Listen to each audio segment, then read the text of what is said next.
قالوا يا ويلنا من بعثنا من مرقدنا هذا ما وعد الرحمن وصدق المرسلون إن كانت إلا صيحة واحدة فإذا هم جميع لدينا محضرون فاليوم لا تظلم نفس شيئا ولا تجزون إلا ما كنتم تعملون إن أصحاب الجنة اليوم في شغل فاكهون هم وأزواجهم في ظلال على الأرائك متكئون لهم فيها فاكهة ولهم ما يدعون سلام قولا من رب رحيم وامتازوا اليوم أيها المجرمون ألم أعهد إليكم يا بني آدم ألا تعبدوا الشيطان إنه لكم عدو مبين وأن اعبدوني هذا صراط مستقيم ولقد أضل منكم جبلا كثيرا أفلم تكونوا تعقلون هذه جهنم التي كنتم توعدون اصلوها اليوم بما كنتم تكفرون اليوم نختم على أفواههم وتكلمنا أيديهم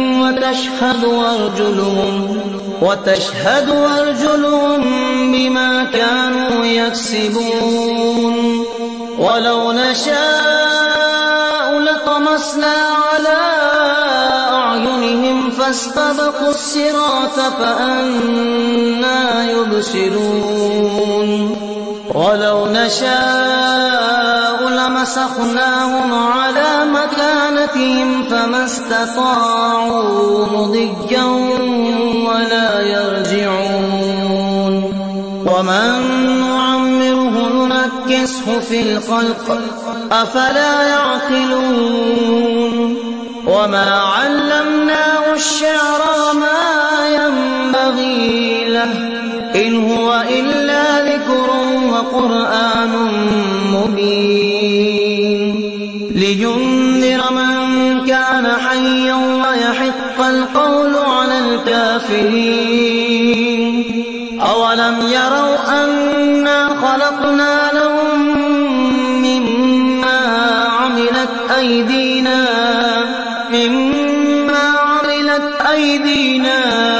أنعاما فهم لها مالكون وذللنا لهم فمنها ركوبهم ومنها يأكلون ولهم فيها منافع ومشارب أفلا يشكرون واتخذوا من دون الله آلهة لعلهم ينصرون لا يستطيعون نصرهم وهم لهم جند محضرون فلا يحزنك قولهم إنا نعلم ما يسرون وما يعلنون أولم ير الإنسان أنا خلقناه من نطفة فإذا هو خصيم مبين وضرب لنا مثلا ونسي خلقه قال من يحيي العظام وهي رميم قل يحييها الذي أنشأها أول مرة وهو بكل خلق عليم الذي جعل لكم من الشجر الأخضر نارا وإذا أنتم منه توقدون أوليس الذي خلق السماوات والأرض بقادر على أن يخلق مثلهم بلى وهو الخلاق العليم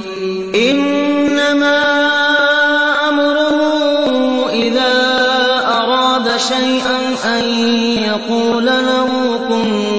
فيكون فسبحان الذي بيده ملكوت كل شيء وإليه ترجعون